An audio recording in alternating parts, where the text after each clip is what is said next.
দেখতে পাচ্ছেন? আরেকটা জায়গায় চলে আসছি। That means this is first lesson for you. প্রথম লেসনে আমরা চলে আসছি। এই লেসনে আমরা যে জিনিসগুলো শিখব সেগুলো হচ্ছে বাক্য তৈরির উপাদানগুলো এখানে শিখব। আপনারা অবশ্যই তিনজনেই অনেক বড় ঘর সংসার করেন, আমি জানি। সেটা সেটা উদাহরণ দিয়ে বলি আমি, রান্না বান্না করেন। আপনারা রান্না করতে গেলে ওখানে কি একটা জিনিস দেন নাকি বিভিন্ন উপাদান মিশিয়ে রান্নাটা করেন? যে তরকারিটা রান্নাবেন ওখানে লবণ মরিচ। ঠিক বাক্য তৈরি করতে হলে এক কথায় বাক্য হলেও ওই যে তরকারির মতো এক কথায় এক শব্দের তরকারি হলেও বাক্যতে এক শব্দে বাক্য হলেও বাক্যের মধ্যে বিভিন্ন উপাদান লাগে। তো প্রথমে তো আমরা সেই উপাদানগুলো শিখবো। ওগুলো যদি আমি না শিখি, আমরা না জানি, তাহলে কিভাবে বাক্যটা লম্বা করব। সেই জন্য প্রথমে যেটা শিখবো সেটা হচ্ছে নাম দিয়েছি স্পেশাল টিপস। হ্যাঁ, আমরা স্পেশাল বলে উচ্চারণটা খেয়াল করো, আমি কখন কি বলি সেটা মনে রাখবেন, স্পেশাল টিপস। তার মানে এখানে আপনাদেরকে বাড়তি কিছু টিপস শিখাচ্ছি যেগুলো হচ্ছে বাক্য তৈরিতে লাগবে, এবং সেগুলা বুঝাবো যেটা সেটা আবার এখানে লেখাই আছে। আপনি মাথা থেকে চলেও গেলে আরেকবার ক্লাসের পরে দেখে নিলে আপনি সেটা আয়ত্ত করে ফেলতে পারবেন। তারপরও না হলে আগামী ক্লাসে আবার বলবেন, নো প্রবলেম। শিখার জন্য আসছেন, আমার কোনো আলসে নেই। অবশ্যই অবশ্যই, আমার বুঝাতে কোনো আলসে, সবার জন্য, সারা বিশ্বের মানুষ পড়ে, সারা বিশ্বের মানুষের জন্য আমার কোনো মানে বিরক্ত নাই, ঠিক আছে, বুঝাতে। ওকে, প্রথমে দেখেন, আমি পরে পরে বুঝাচ্ছি। ব্যক্তির নামের প্রতি অংশের প্রথম বর্ণ ক্যাপিটাল লেটার হয়। ক্যাপিটাল লেটার মানে হচ্ছে বড় হাতের বর্ণ দিয়ে লেটার দিয়ে করতে হয়। তার মানে আপনি যখন একটা নাম লিখতে যাবেন, ওখানে নামের যতটা অংশ হবে প্রতি অংশের প্রথম বর্ণটা বড় দিয়ে দিতে হবে। যেমন আমি দিয়েছি, দেখেন, মোহাম্মদ হাসান উল্লাহ। মোহাম্মদ হাসান উল্লাহ। এই যে এখন মোহাম্মদের এম বড়, হাসানের এইচ বড়, ইউর উল্লাহ বড়। আমি এমনকি ব্যাংকের ম্যানেজার, প্রিন্সিপাল অফিসার, ব্যাংকের বিপি আবিপিকে পড়াতে গিয়ে পেয়েছি। অর্থাৎ আমি কেন ম্যানেজার বিপি আবিপি বলছি, ওরা তো চাকরি করতে করতে অনেক বয়স হয়ে গেছে, অনেক পেয়েছি। চেক লিখেছে, নাম লিখেছে, প্রথমটা বড় দিয়ে পরেরগুলো দিয়েছে ছোট। ওটা ভুল, নীতিগতভাবে ভুল এটা। তার মানে একটা টিপস পেলাম কি আমরা, যার নাম যেটা হোক, আপনাদের নাম যেমন আছে, কারো নাম আছে মনে হয়, আমি তো সংক্ষেপটা জানি, মিনারা, সুবর্ণা, বা কি যেন আরেকজনের নাম, মরিয়ম। ওইটার সাথে আরো একটা অংশ আছে না, আপনি সুবর্ণা লিখতে, মরিয়াম লিখতে বা মিনারা লিখতে এম বড় দেবেন। এরপরে যে অংশ আছে ওইটারও ওইভাবে করবেন। আপনার নিজের নাম দিয়ে উদাহরণ দেন, এটা মনে রাখতে না, কখনো হবে না, ভুল, এটা ভুল হবে। হ্যাঁ, ওইটার জন্য তো শিখাই দিছি। কি বললেন আপনি, ঠিক করে বলেন। মানে স্যার বলতেছে আপনার নাম সুবর্ণা সুলতানা না, আপনি সুবর্ণা লিখতে প্রথম অক্ষরটা ক্যাপিটাল লেটার দিবেন, আবার সুলতানা লিখতে ক্যাপিটাল লেটার দিবেন। মানে ওনারা বি দিতে, বেগম লিখতে প্রথমটা বড় দিয়ে পরের বেগমের বিটা ছোট দিয়ে করতে, সেটাই বুঝিয়েছেন। ওকে, এইবার আসি আমরা। বাক্যের শুরুতে প্রথম বর্ণ ক্যাপিটাল লেটার হয় এবং এরপরে বাক্যের মধ্যে বর্ণগুলো স্মল লেটার হবে। আপনি যখন একটা বাক্য লিখবেন, বাক্যের শুরুতে সেটা ক্যাপিটাল দিয়ে শুরু করতে হবে। এরপরে বাক্যে যে আরো ওয়ার্ড লিখবেন, সেই ওয়ার্ডগুলো হবে স্মল লেটার। কিন্তু বাক্যের মধ্যে যদি এই জাতীয় নাম জাতীয় কিছু চলে আসে, সেটা যত ওয়ার্ডের হোক না কেন, স্থানের নাম হতে পারে, কোনো বইয়ের নাম হতে পারে, কোনো ব্যক্তির নাম হতে পারে, সেগুলো কিন্তু ওই 1 নম্বর নিয়ম অনুযায়ী ওই নিয়মটা মানবে। মনে রাখবেন, বাচ্চাদেরকে শেখাতে সুবিধা হবে। ওকে, তাহলে এইটাও লেখার নিয়মের জন্য, এটাও লেখার নিয়মের জন্য। এইবার যেটা আছে এইটাও লেখার নিয়মের জন্য। নাম্বার 3 হচ্ছে কি, আমি অর্থে আই সব সময় ক্যাপিটাল লেটার হয় এবং নাম জাতীয় শব্দের প্রথম বর্ণ ক্যাপিটাল লেটার হয়। কি বুঝালাম এটা? আইটা একটা বর্ণ, আইটা একটা আবার পার্সন। আমি মানি আই, এটা কিন্তু একটা ওয়ার্ড। আবার আই যখন এই বি সি ডি বলো আই, তখন এটা বর্ণ। আই যখন আমি বললাম, এটা কিন্তু একটা ওয়ার্ড হয়ে গেছে। ওয়ার্ড মানে কয়েকটা শব্দের সমন্বয় হয়, যে আমি, আমি, এটা একটা ওয়ার্ড হয়ে গেল, ঠিক আছে। তারপর হচ্ছে কি, এইটা বুঝালাম কি, অর্থাৎ যখন আপনি একটা লাইন লিখবেন, লাইনের মধ্যে যে ওয়ার্ড ব্যবহার করেন, ওয়ার্ডের মধ্যে বানানোর জন্য যে আইটা আসবে ওইটা স্মল লেটার হবে। কিন্তু আইটাকে যখন আপনি আমি অর্থে মিন করতে চাইবেন বাক্যের মধ্যে, সেটা বাক্যের শুরুতে হোক, মধ্যে হোক, যদি কোনো কারণে শেষে হোক, সেটা হবে আপনার ক্যাপিটাল লেটার। তখন সেটা স্মল লেটার দিলে হবে না, সেটাই বুঝিয়েছি। আর নাম জাতীয় শব্দের প্রথম বর্ণ, এটা তো এখানে শিখে গেছেন, তারপর আবার স্মরণ করে দিলাম। এইবার এর পরেরগুলো হচ্ছে স্পোকেনের জন্য, পরেরগুলো এবং স্পোকেন এটা দুইটার জন্য কাজে লাগে এগুলো। কি আছে বাক্যের শুরুতে দি, THE, এটার উচ্চারণ আমরা দুটো করে, একটা হচ্ছে দি আর একটা হচ্ছে দা। একটা দি উচ্চারণ করি আর একটা হচ্ছে দা, ঠিক আছে? তাহলে জানতে হবে আপনি কখন দি উচ্চারণ করবেন, কখন দা উচ্চারণ করবেন। সেটার জন্য আসি, যখন বাক্যের শুরুতে THE থাকবে ওইটার উচ্চারণটা অবশ্যই অবশ্যই দিয়ে হবে। এই যে সাথে সাথে এটা উদাহরণ দেখেন, এইটা উদাহরণ দেওয়া আছে, এই যে the chair is broken, the chair is broken, এই যে শুরুতে আছে যে আমি দা বলিনি, আমি দি বলেছি। তারপর দেখেন দ্বিতীয় নিয়ম অনুযায়ী বাক্যের মধ্যে ভাওয়েল সাউন্ডের পূর্বে উচ্চারণটা দি হবে। এই যে দেখেন দ্বিতীয় বাক্যে দেখেন বাক্যের মধ্যে দিটা বসলো, এই যে দেখেন দিটা, এবং দিটা যে ওয়ার্ডের পূর্বে বসে ওই ওয়ার্ডের প্রথম বর্ণটা দেখেন ভাওয়েল আছে। ভাওয়েল তো জানেন এ ই আই ও ইউ আর কি, হ্যাঁ এই পাঁচটা ভাওয়েলের আগে হলে ওইটার উচ্চারণটা দি হবে, ঠিক আছে? এইবার দেখেন এবং বাক্যের মধ্যে কনসোনেন্ট সাউন্ডের পূর্বে থাকলে তখন দি হবে। দেখেন বাক্য দেখেন এই যে মধ্যে আছে দিটা, দেখেন পিটা হচ্ছে কনসোনেন্ট পি, ওইটার জন্য এটা উচ্চারণটা দা হবে। তার মানে বাকিগুলো সবই কনসোনেন্ট, হ্যাঁ ভাওয়েল ছাড়া বাকিগুলো সবই কনসোনেন্ট এবং তার পূর্বে দি বসবে। হ্যাঁ আমি সহজভাবে বুঝিয়েছি, এবার এটা তো বর্ণনা অনুযায়ী বুঝালাম। বাক্যের শুরুতে দি, বাক্যের মধ্যে ভাওয়েল সাউন্ডের আগে দি, বাক্যের মধ্যে সব সময় মানে ভাওয়েল সাউন্ড বাদে কনসোনেন্ট সাউন্ড হলে মানে কনসোনেন্ট জাতীয় দিয়ে ওইটার আগে হলে সব দা উচ্চারণ হবে। এই উদাহরণ এই তিনটা আছে, তিনটা দেখে নেবেন।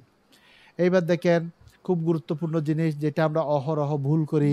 আপনি যখন কারোর সাথে কথা বলছেন, আপনি যদি ভুল ইংরেজি বলবেন, হয়তো সে ইংরেজি জানলে আপনার কথা বুঝে নেবে, কিন্তু সে এটাও বুঝবে আপনি যে ভুল ইংরেজি জানেন, আপনি যে শুদ্ধ ইংরেজি জানেন না। আপনি যখন শুদ্ধ করে ঠিকঠাকভাবে বলবেন তখন সে বুঝবে হ্যাঁ আপনি ভালো ইংরেজি জানেন, আপনার সম্পর্কে একটা ভালো ধারণা চলে আসবে, তার মধ্যে মানে ইমপ্রেশনটা ভালো হবে, সেটাই বলছি। সেই জন্য দেখেন এই ছোটোখাটো ভুলগুলো অনেক সময় আমরা আয়ত্ত করতে পারি না, এগুলোর জন্য মারাত্মক একটা পরিস্থিতির শিকার হতে হয়। যেমন দেখেন গরির সময়ের পূর্বে অ্যাট, গরির সময়, গরির সময় মানে কি আপনাদের ক্লাস কয়টায় শুরু হয়? 11 দুইটায়, আমাদের টাইম দুইটায়, আপনাদের টাইম 11 হয়, ঠিক আছে? বা যেটা হয় আর কি আপনাদের এটা 11টা একটা গরির সময় না, ওইটার আগে অ্যাড লাগাতে হবে। আমার টাইম দুইটাই বলছে, দুইটা একটা অ্যাড কি যেন গরির সময়, ওইটার আগে অ্যাড, তাহলে একটা দুইটা তিনটা চারটা পাঁচটা এগুলোর আগে গরির সময়টা মিন করতে আপনি অ্যাট লাগাবেন, না দিলে হবে না। যেমন উদাহরণ দেখেন হি কেম অ্যাট 5 PM, সে 5টায় আসলো।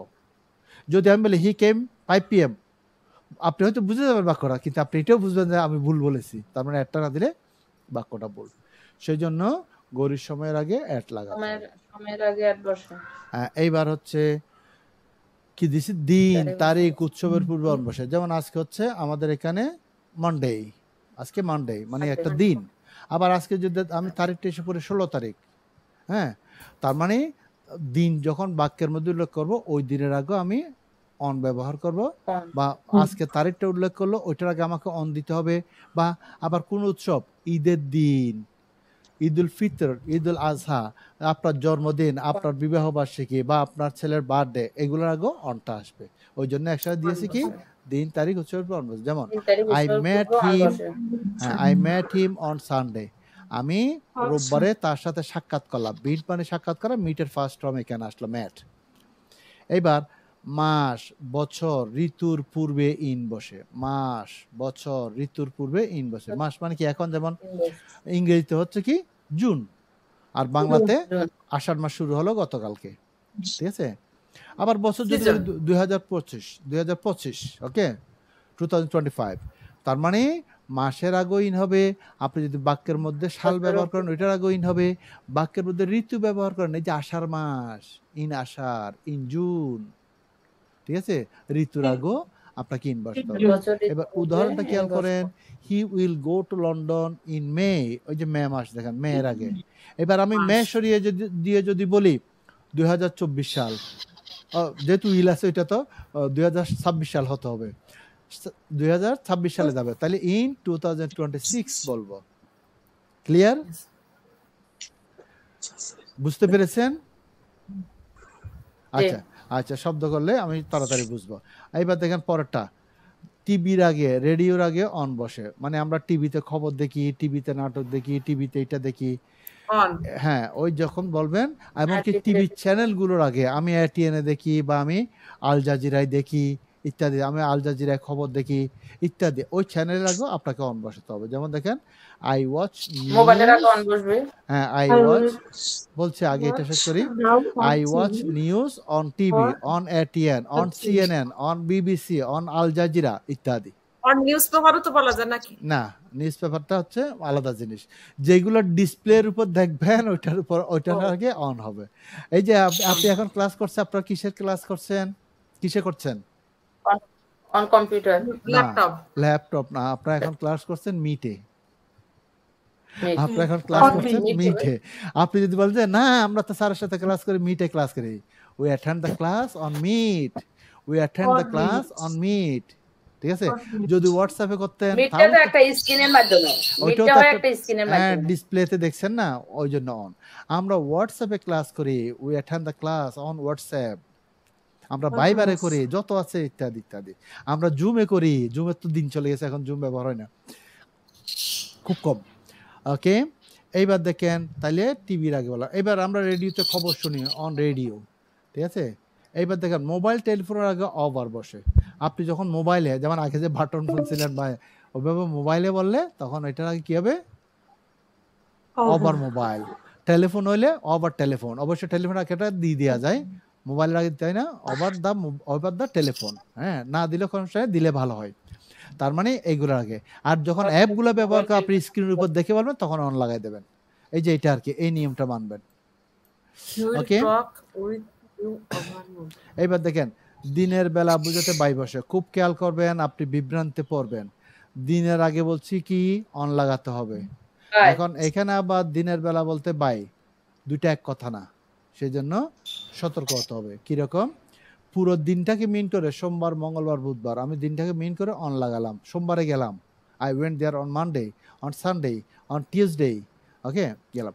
এবার যদি বলেন না আমি তো দিনের বেলায় মানে ঘুমাই না, দিনে পুরো দিনটার কোনো একটা অংশকে মিন করে বলছেন, সেই জন্য বেলা বোঝাতে দেখেন বাই হয়, বাই হয়। এবং সাথে সাথে উদাহরণ দিয়েছে, ডোন্ট স্লিপ বাই ডে, দিনের বেলায় ঘুমাইও না। উই ওয়ার্ক বাই ডে, আমরা দিনের বেলা কাজ করি, বাই ডে দিনের বেলায় কাজ করি। তার মানে বেলা বুঝাতে বাই লাগাবেন, শেষ। এবার নাগাদ বুঝাতে বাই বসে। নাগাদ বলতে কি বুঝেন? বুঝেন নাগাদ বলতে বাংলাতে? একটানা যেটা বুঝে মনে হয় না, একটানা টার কাজ আছে, জানি না তো এটা কি বলে। আচ্ছা বলছি, নাগাদ মানে যে কোনো সময়ের মধ্যে আসবে, হয়তোবা এখন 10টা বাজে, মানে 10টা 10-এর ভিতরে মানে উনি আসে যাবে, মানে বুঝতে পারতেছেন, আমি বলি বুঝতে পারতেছেন কিন্তু বুঝাতে পারতেছেন না আমাকে, এটা হচ্ছে কথা, ঠিক আছে? সেন্সটা আছে, আমরা রেগুলার ইউজ করি, মানে ভবিষ্যৎ কিন্তু কাছাকাছি। হ্যাঁ আমি বলি নাগাদ রেগুলার ইউজ করা হয়। আপনি বলেন স্যার আমাদেরকে ইয়া করে না, মানে একটু ওই নোটগুলো পাঠাই দেন, আমি যাচ্ছি ঠিক আছে 3টা নাগাদ পাঠাবা, আমি বলে রে যে 3টায় পাঠাবো, আমি কি 3টায় পাঠাবো বলছি?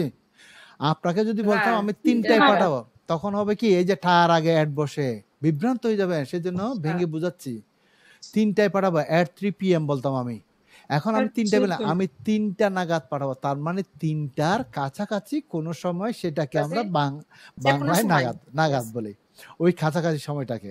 যেমন দেখেন এবার, I'll send you the note by 3 PM, আর যদি বলি I'll send you the notes at 3 PM, তার মানে ঠিক 3টায় পাঠাবো। আমি বললাম কি আপনারা 2টায় উপস্থিত থাকবেন at 2 PM, দেখেন এবার যদি আপনারা 2টা নাগাদ উপস্থিত থাকবেন, তার মানে 2টার কাছাকাছি কোন সময় বাই 2। এখন আশা করি ক্লিয়ার হয়ে গেছে। এবার পরেরটা আছে সময়ের ব্যাপ্তি বুঝাতে বাই বসে। সময়ের ব্যাপ্তি মানে কি? পর বসে, হ্যাঁ ব্যাপ্তি, সময়ের ব্যাপ্তি মানে কি বুঝেন? ব্যাপ্তি বাংলা কি সঠিক বুঝি নাকি? আচ্ছা আমি বলে দিই, ব্যাপ্তির ইংলিশ হচ্ছে ডিউরেশন। তার মানে আপনারা কয়টা থেকে কয়টা ক্লাস করেন? 2টা থেকে 3টা ক্লাস করেন। এই যে 2টা থেকে 3টা পর্যন্ত যে সময়টা, ওইটাকে ব্যাপ্তি বলে, ইংরেজিতে ডিউরেশন বলে। যখন বলবেন আমরা 1 ঘন্টা করে ক্লাস করি, ওই যে সময়টা বলেছেন ব্যাপ্তিটা কতক্ষণ করে? 1 ঘন্টা। We attend the class 1 hour বললে হবে না, উই অ্যাটেন্ড দ্য ক্লাস মানে সময়টা আপনি কতক্ষণ সময় সেটা নির্দিষ্ট করে বললে ওইটার আগে ফল লাগাতে হবে। দেখেন we attend the class for 1 hour। 1 hour আমি 2 ঘন্টা করে প্রতি লেসনগুলো প্র্যাকটিস করি। I practice the lessons for 2 hours। For না দিলে আবার উদাহরণ এখানে আছে, দেখেন কি দিয়েছি, বিভক্তির জন্য I study for 3 hours every day. আমি 3 ঘন্টা করে প্রতিদিন লেখাপড়া করি। এটা আপনি অনুসরণ করলে মাথায় রাখতে পারবেন। এবার পরে চলে আসি, বিনিময় বুঝাতে ফর বসে। বিনিময় বুঝাতে ফর বসে। বিনিময় মানে কি, একটার বিনিময়ে একটা। মনে করেন আপনি দোকান থেকে আপনি একটা ড্রেস কিনলেন, ড্রেসের দাম 3000 টাকা, দোকানদারকে 3000 টাকা দিলেন, দোকানদার আপনাকে ড্রেসটা দিলেন, ঠিক আছে? 3000 টাকার বিনিময়ে আপনি ড্রেসটা পেয়েছেন। তার মানে আপনি 3000 টাকার বিনিময়ে ড্রেসটা পেয়েছেন, আর ওর ড্রেসের বিনিময়ে আপনার কাছে নিয়েছে 3000 টাকা। এইভাবে টাকা পয়সার বিনিময় আসলে ওইটার আগে, টাকার অঙ্কের আগে, টাকার অ্যামাউন্টের আগে ফর লাগাতে হয়। ফর না দিলে বাক্যটা হবে না। যেমন উদাহরণটা দেখেন এখানে, I bought the pen for 10 টাকা। আমি 10 টাকা দিয়ে কলমটা আমি 10 টাকা দিয়ে কলমটা কিনলাম। এই ফরটা না দিলে হবে না, ঠিক আছে? এবার ছোট স্থানের পূর্বে অ্যাট, বড় স্থানের পূর্বে কিনলাম আর কিনেছিলাম একই শব্দ। হ্যাঁ স্যার বলেন। কিনলাম আর কিনেছিলাম একই শব্দ। হ্যাঁ, অতীত দুইটা, বাংলায় দুইটা অতীত মিন করে। আমি কিনি বর্তমান। হ্যাঁ, এখন আমরা এখানে যে কনফিউজ, মানে যদি কোন শব্দ এরকম আসে, মানে কিনলাম, কিন্তু কিনলামও অতীত, কিনেছিলামও অতীত। আমি বুঝেছি আপনার কথা। এবার আমার বুঝানোটা আপনি ধরতে পারেন কেন, দেখেন, কিনি বর্তমান, কিনলাম কিনেছিলাম, দুইটাই অতীত। তখন আপনাকে ইংরেজিতে ওই যে কিনা মানে বাই এর ফার্স্ট ফর্ম বসাতে হবে। আমি কিনেছি, যখন কিনেছি, ওইটা হলে আবার ভার্বের ফার্স্ট পার্টিসিপলটা হবে। এই জাতীয় লেসনগুলো আপনারা পাবেন, আসবে প্রত্যেকটা জিনিস সামনে আছে আমাদের, মানে কাছাকাছি, মানে ওইটা হচ্ছে মানে কেনা কাজটা হয়ে গেছে, কিন্তু কখন কিনেছি সেটা এখানে কাছাকাছি একটা সময় হবে, পাবেন। এই জিনিসগুলো আপনি লেসনে পেয়ে যাবেন, সব সামনে আছে আমাদের। হ্যাঁ অবশ্যই। সেই জন্য তো এই যে ওয়ার্ড বললাম না, 3টে অংশ কেন শিখতে হবে আপনাকে, এগুলো দিয়ে করতে হবে। শিখছি কথা বলেছেন ওই জন্যই। হ্যাঁ, আসবে। এবার পরেরটা দেখেন, কি জানো, ছোট স্থানের পূর্বে অ্যাট, বড় স্থানের পূর্বে ইন বসে।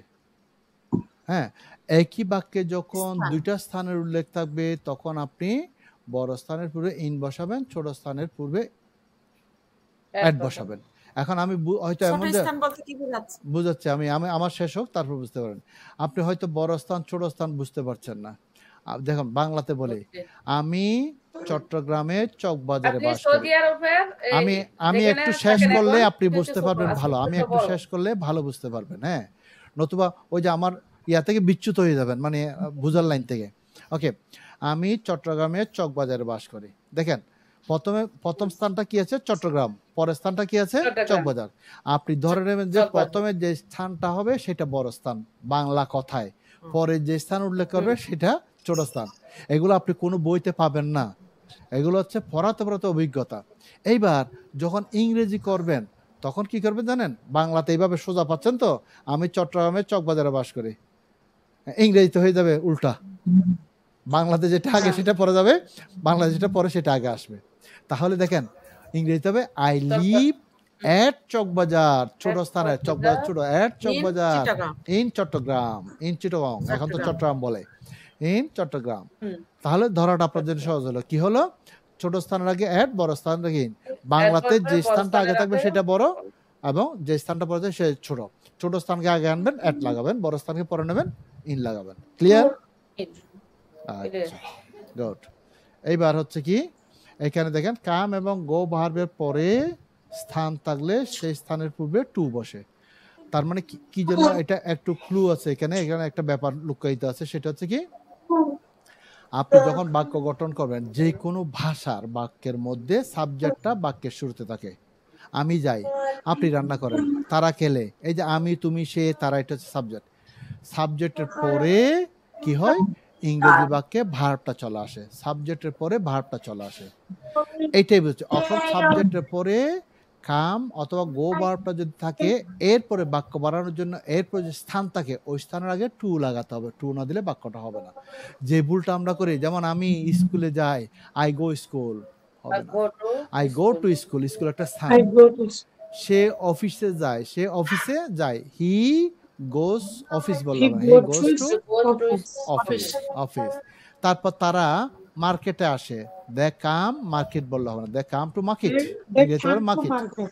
দে কাম টু মার্কেট, ইংরেজিতে বলে মার্কেট। ওকে, এই সেটা দিয়েছি। Market. দেখেন উদাহরণ, দেখেন হি, কেবল শিখলাম না, আর উজ্জ হবে হ্যাঁ মার্কেট। মার্কেট, হ্যাঁ। এখন থেকে এবং ক্যাট না তো, এখন আর থেকে একটা আমাদের আর একটা ব্যাপার আছে তো, মার্কেট বলে না মার্কেট, ওরা বলে কিট, Market. মার্কেট, হ্যাঁ। ওকে, তারপর এখানে দেখেন হি গোজ টু কলেজ, সে কলেজে, এই যে টুটা দিতে হবে। ওকে, ধরতে পেরেছেন এতটুকু? এটা বুঝার জিনিস, খুব ভালো করে বুঝার জিনিস। আমি 2 মিনিট সময় দিচ্ছি, যার যার মতো করে একবার দেখে নেন এই জিনিসটা একবার দেখে নেন যে কারো কোনো বুঝতে কোনো পয়েন্টে সমস্যা আছে কিনা, একবার দেখে নেন। ব্যক্তির নামে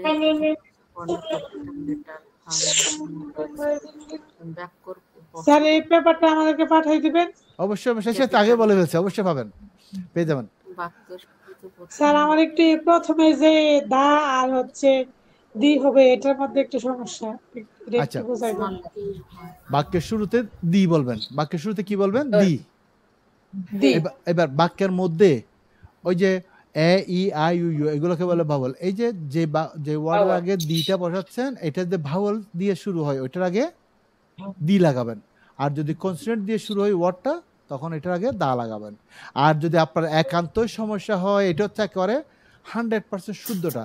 আপনার একান্তই সমস্যা হয়, যে কোনো জায়গায় আপনি দি দা দিয়ে কথা বলতে পারবেন, বুঝে নেবে, এটার জটিলতার কিছু নেই। কিন্তু স্যার দি আর দার মধ্যে তো একই স্পেলিং, পার্থক্যটা তো বুঝলাম না। উচ্চারণ, ওই যে উচ্চারণের মানে ব্যবহারগত পার্থক্য, ইংরেজির নিয়ম, ঠিক আছে? দি এবং দা আসলে কথা বলা উচ্চারণটা আলাদা হবে। হ্যাঁ, উচ্চারণটা আলাদা আর কি, বানান থেকেই, বানান থেকে আপনি যেখানে প্রয়োগ করবেন সেটা দিবেন। আপনারা তো নিজে করেন, ওই যে ময়দা দিয়ে রুটি বানান, ময়দা দিয়ে আবার পরোটাও বানান। আপনি যখন রুটি বানাবেন রুটির আঙ্গিক করে হচ্ছেন, আপনি যখন পরোটা বানাচ্ছেন তখন তেল বা ঘি দিয়ে দিচ্ছেন, কেন? ওইটার আঙ্গিক কি করতে হবে? বুঝেছেন, দি এবং দা কিন্তু সম্পূর্ণ আলাদা একটা উচ্চারণ, কিন্তু বানানে কি, বানানে কি। এবার বুঝতে পেরেছেন আশা করি। এরপরে দেখেন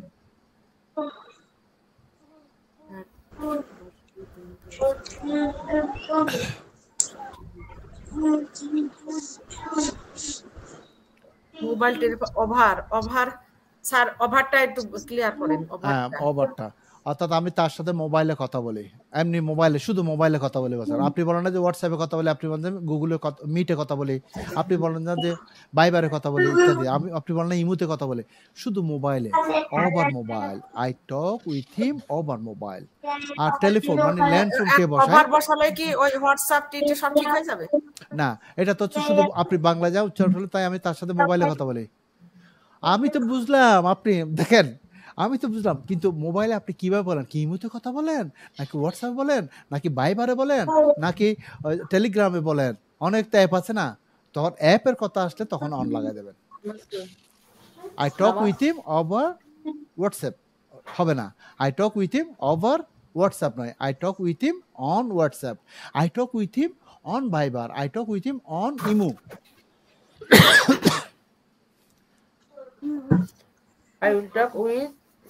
আর টেলিফোন হলে অবার্তা টেলিফোন অথবা ওভার টেলিফোন। টেলিফোন মানে হচ্ছে ল্যান্ডফোন, যেটা সেটা ফিক্সড করা থাকে, তো সেটাকে একটা দিয়ে দিলে ভালো হয়। এখন তো এগুলো চল নাই, চলে গেছে। তারপর শিখে রাখলে ভালো। কি ভালো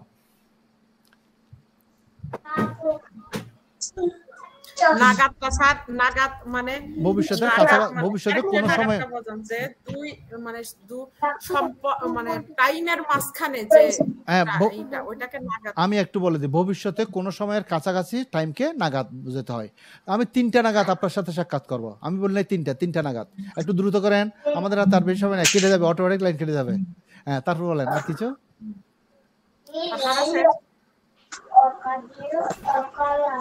আর কিছু এটুক পর্যন্ত আমরা। হ্যাঁ, অবশ্যই এখানে বুঝার জিনিস তো এতটুকু করবেন ইনশাআল্লাহ। Next class, your next class will be on today is Monday, Wednesday at the same time your class will be. Till then, take care, ভালো থাকবেন, সুস্থ থাকবেন। Thank you very much. Okay.